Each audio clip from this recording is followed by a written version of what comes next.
Hello and welcome to Future Simple Friday Live episode 10. We are taking a little change this week. As last week we did lots on Christmas, and I'm reviving Christmas Jumper Day because, you know, they're actually quite cool jumpers, but they have a very short shelf life of when you can wear them. So, I'm reviving Christmas Jumper Day. But anyway, as it is the week before Christmas, we are going to take a look back over the past year, what's been happening in marketing, what's been happening for us personally, Future Simple, and also a look forward to the trends for next year. So we're splitting our time. So we're going to do 5 minutes on our standard questions, and then after that we're going to look at our top 3 things from the past year and top 3 things for looking forward to next year. So let's get the cards out, give them a shuffle. Maybe shuffle them better than next week because there's still Christmassy ones in here. We may have already answered them last week, but we shall see. And set the timer. Good to go. Cool. Okay, so let's see what comes up here. Oh, New Year's resolution. To stop going with the status quo as much as I do. Like the other day, me and Lucinda were off getting coffee, and so that we didn't go out of our way, so Lucinda didn't have to wait. I was like, "Oh, I'll not get sugar. I'll just go." I had to physically remind him that he has I sugar take sugar in my coffee, but it like goes to show that I feel like this is a thing with a lot of people, just trying to be. It's a very British thing as well, trying to be too nice and just going with it rather than actually speaking up and just saying, "Look, this is what I want." So it that's leads nicely on to, in terms, it's something that we should really think about in business, and especially in our marketing and how we strategize for our businesses as well, and where we're going with our strategies.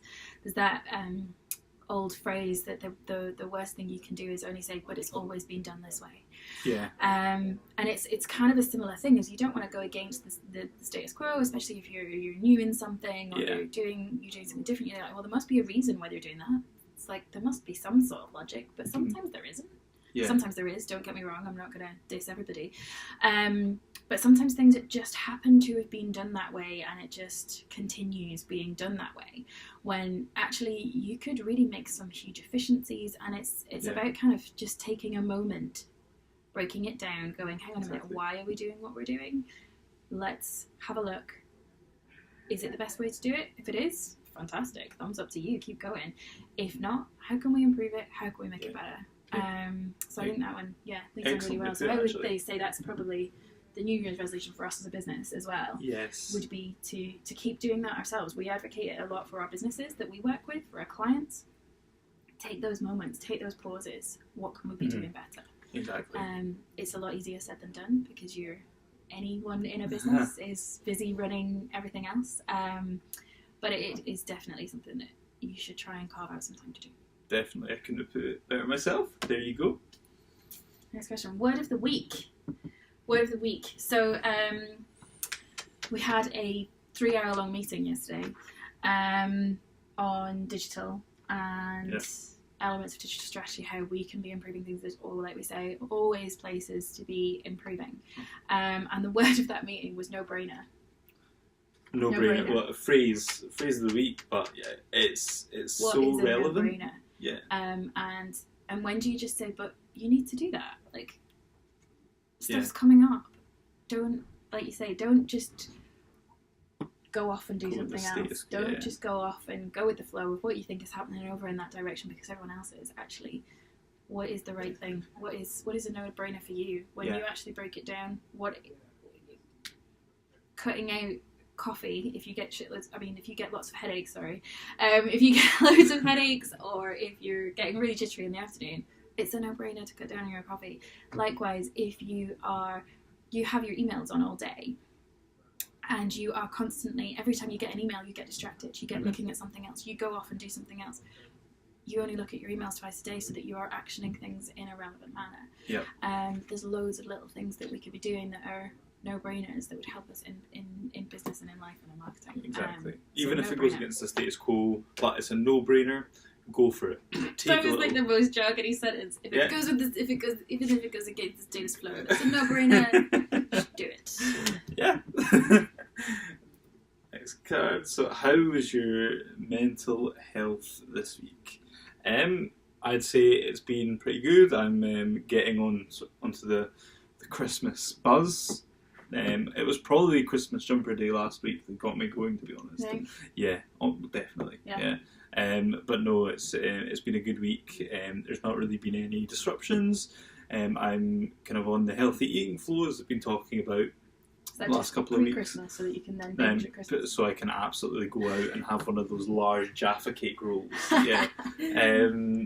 So it's been pretty good, but I'd say that's testament to kind of what I've been doing for myself, and even in work. I think it's been really positive this week. The ideas have been flowing, so my mental health's been spot on. It's a tricky time for mental health, though. I think it is. It is a lot of people's triggers.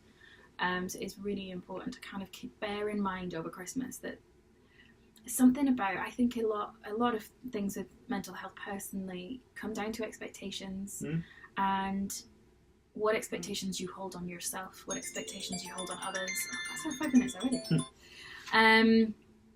But yeah, what expectations you hold on yourself, and if things don't quite meet them, even if it's completely irrational, it can really bring you down. So if you think that Christmas is going to be all exciting, or you think that there's going to be amazing presents, and if one thing doesn't quite work, you can get really down about it, and it can really affect you, and especially the amount of alcohol that is consumed around Christmas, and alcohol is a known depressive, even though we all still drink it.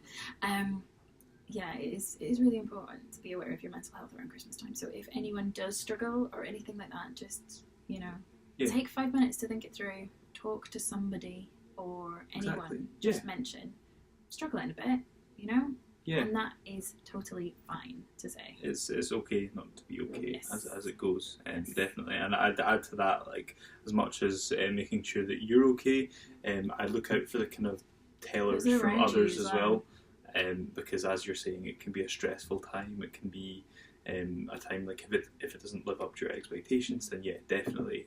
But make sure that you're there and open for others as well. I think that's really important. Yeah, totally. Cool. Right. Well, so on to our second part. Yeah, part 2 of this week's Episode 10, live. 2. Yep. So what we thought we'd do this week is break it down into how 2018 has been in terms of marketing and in terms of our business, and then looking forward to 2019 and what we think will be going on in the marketing sphere in that year. Yeah, so should we start off with 2018? Yeah, so what's kind of the top? I mean, there's been so much going on. It's hard to kind of to pin down exactly what it is, but let's say top things going on in the kind of marketing industry. So obviously GDPR has affected everybody. So that came in force in April, May time. Everyone was stressing about it. Well, a few people mentioned it on the lead up, but really it was like that last 2 weeks when everyone went, oh, we need to do something. And what has it actually meant? Like, what has GDPR meant to businesses? There's also there's a trend around agency models actually within marketing agencies. A lot of big corporates have started moving agencies within in-house. Definitely. And what kind of effect has that had? What has that meant for a lot of people? And how is the agency model changing with the millennial behaviour? I hate the word millennial because technically I'm a millennial, but oh really? Technically, just only just a millennial. But I don't like the stigma that's attached to that. And then the third one being what was the third one? Was it advertising? I think the main one for me, because my constant rant is gender bias, is bringing in the regulations around non-stereotyping genders in advertising. Obviously that doesn't come into force, that's a trend for next year, but that we've brought that rule in. So I suppose to have a bit more detail, that was me trying to do a top line in long form. So that was, the top 3 things were GDPR, agency model changing, and gender bias in advertising. Mm-hmm. So GDPR wise, it did feel it kind of had made a bit of a mess, especially in bigger organisations. For GDPR, how did that made everyone really think about where is their data? A lot of you've got lots of data collection things in practice, and there hasn't been much fallout from it in terms of we've not seen there's a 4-stage escalation process. So if you do get pulled up, there's lots of things that happen before you get to a fine. But has any of that actually happened yet? I don't know if anything has happened yet. I've not particularly seen it, but I do think it was a good exercise for a lot of companies to actually go, where is our data? Like, do we know? Because you really should. But even small organisations, it's amazing how many things you sign up to and you utilise, or you sign up to and something else gets your data as part of it. And what does that mean? So I think it's been a really positive change. But it'll be really interesting to see how that carries on across what the kind of the fallout will be as it starts to embed and as escalations start to happen. Like who's going to be the first person to get fined for GDPR? That would be an interesting one. Oh, definitely. Yeah, I think you're dead on. I think we are, well, it's too early as of yet to actually see the impacts of GDPR, and as such it's almost being slated because of that, saying, oh, there's not been a scapegoat yet, or we've not seen much of an impact. But I think 2019 will be the year where we really see it kind of and then that's a really nice kind of move onto 2019. So the whole privacy thing and data and personalisation, I think a lot of the trends that we'll see will play into those.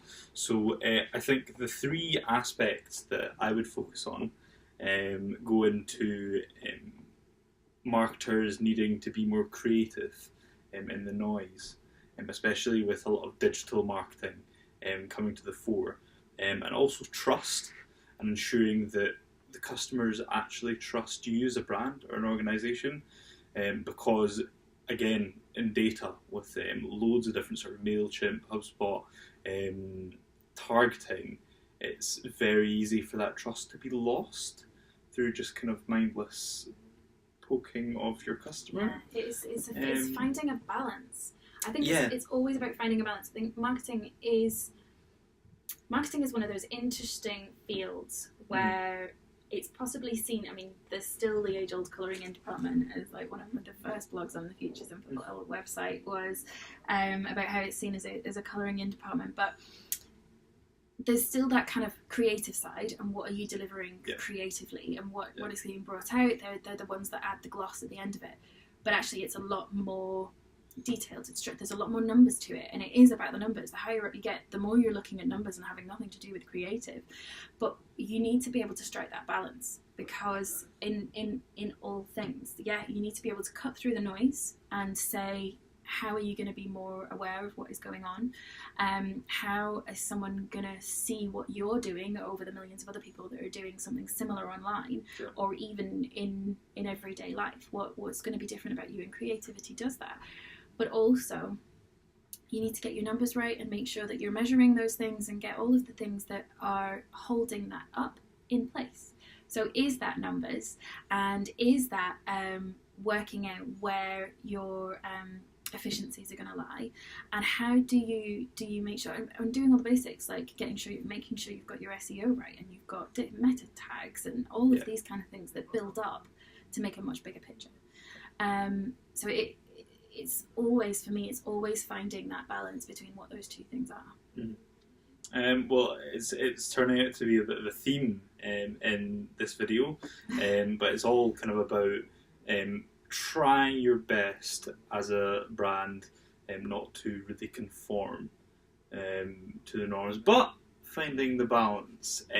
Well, I love how I pulled the face then, and he was like, "Oh, but." What I would say is we are going to post a couple of blogs on our year so far, and the year of marketing so far in 2018, and the year to come in 2019, and our proposed trends. So we're going to go into a bit more detail. Essentially, we don't want to make these videos too long, and also because we're about to get kicked out of the room that we're in, that's why I did a little thumbs up at the side there. Yeah. So we will go into more detail on our key trends for next year, and looking back over this year and what that might mean going forward in a couple of blog posts, and they will be coming out over the next couple of weeks. So if you get bored over Christmas, feel free to head over and have a read of our thoughts. If we don't see any of you before, have a fantastic Christmas.